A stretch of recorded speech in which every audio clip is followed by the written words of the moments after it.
Oxford public school में minority association of educational institutions EPM और we care society के तत्वावधान में संविधान दिवस के उपलक्ष्य में संगोष्ठी का आयोजन हुआ। इस दौरान सभी अतिथियों का फूल मालाएं पहनाकर जोरदार स्वागत हुआ।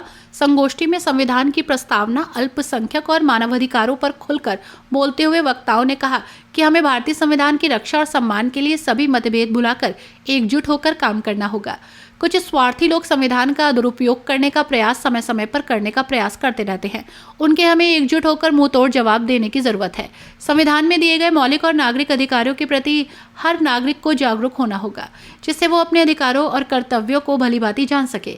इस मौके पर मुख्य रूप से नौशीना एडवोकेट स्कूल की प्रधानाचार्य आफरीन जिया, मिस बाबुल रहमान, फजील रहमान बेग, शाहिद हुसैन एडवोकेट, इलियास हुसैन, एहसान अब्बासी, अजीज़ रहमान एडवोकेट, मुख्तियार हुसैन, अजीज़ रहमान, शाहिद हुसैन एडवोकेट, सलीम एडवोकेट समेत बड़ी संख्या में गणमान्य लोग मौजूद रहे। सैयद जुबैर अली ने संचालन किया।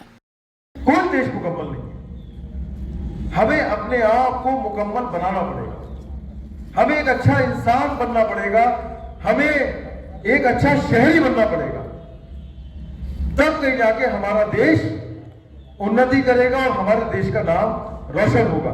एक बहुत छोटी सी मिसाल जैसे मुख्तार साहब ने दी अभी कि हम अगर कहीं पर कूड़ा फेंकते हैं तो अगर हम कूड़े की जगह पर कूड़ा फेंकेंगे तो वही हमारा देश के लिए कर्तव्य है।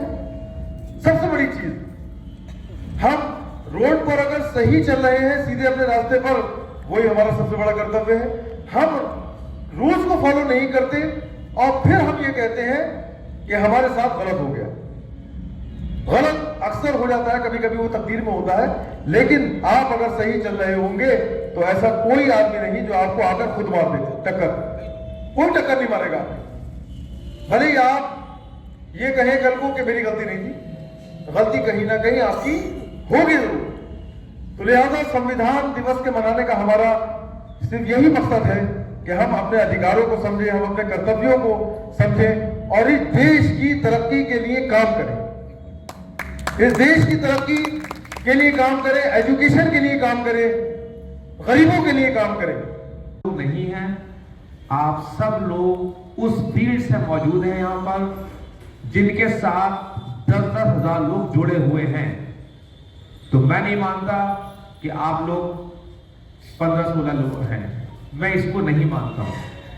आप सबके अंदर बहुत बड़ी शख्सियत जुड़ी हुई है और मैं आप लोगों से एक निवेदन करूंगा, एक एडवाइस करूंगा कि आप सब लोग अगर कोई चीज गलत हो रही है तो उस चीज को कहे।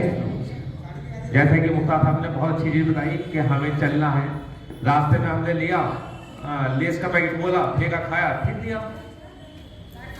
मैं अपनी बता रहा हूं, मैं काफी लोगों से इस तरह के, जैसे मैं शादी पार्टी में जाते हैं, हम अपनी प्लेट को उठाते हैं, प्लेट रखते हैं, there is a rules. Out of India का मैंने कुछ चीजें पढ़ी हैं, खासतौर से जापान में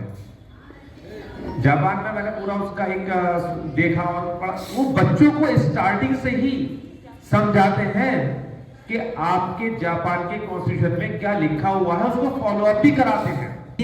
जैसा कि अभी मिसबाहुर रहमान साहब ने कहा कि आप लोग 16 मत समझिए, अपने आप को 16,000 समझिए। क्यों कि हम लोगों में से ज़्यादातर एजुकेशन इंस्टीट्यूट चलाने वाले लोग हैं, शिक्षाविद हैं, कानून विधि के ज्ञाता हैं। तो यकीनन ये बात पूरी तरह से सच है कि हम लोग एक समाज को मैसेज देना चाहते हैं कि हमें जो भी काम हम करें वो संवैधानिक तरीके से करें। और ये संविधान ऐसा नहीं है कि जो है कहीं कानून में या किसी सरकार में कहीं लागू होता हो, ये पूरे देश में लागू होता है, ये हमारे घर पे भी लागू होता है, ये हमारे इंस्टीट्यूशन पर भी लागू होता है, हर जगह लागू होता है।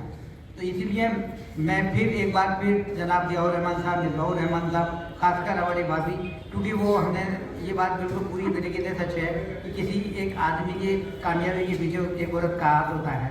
तो इसी तरीके से वो अपना हाथ बनाए रखें और ये भी जो है बहुत अच्छी बात है।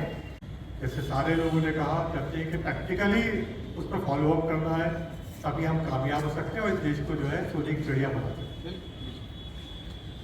असल में हुआ क्या है कि एक जनरेशन ने कुर्बानी दी और एक जनरेशन जो है उसका फायदा उठा लिया।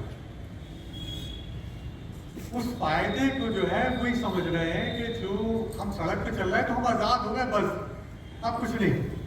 मैं कहीं पर भी एक साइकिल खड़ी करूं, मैं कहीं रिक्शा खड़ी करूं, मैं कहीं एक गाड़ी खड़ी करूं, मैं कहीं पर थूकूं, मैं कहीं पर करते कूड़ा फेंकूं, ये मेरी आज़ादी। लेकिन ये आज़ादी नहीं है। जहां फंडामेंटल ड्यूटी आपको आज़ादी दे रही है, कह रहे हैं कि आप पढ़ भी सकते हैं, लिख भी सकते हैं, खा भी सकते हैं, पहन भी सकते हैं, सो भी सकते हैं, रह भी सकते हैं, चल भी सकते हैं। वहीं पर फंडामेंटल ड्यूटी आपको क्या करेगी कि आपको देश के जो फंडामेंटल राइट्स हैं उसको फॉलो करना है। क्या करना है कि आपको जहाँ रह रहे हैं वहाँ चारों तरफ साफ सफाई भी रखनी है, वहाँ पर आपको कहते कूड़ा बाहर नहीं फेंकना है सड़क पर, वहाँ आपको जो अपनी गाड़ी अपने घर में रखना है या पार्किंग में रखनी है।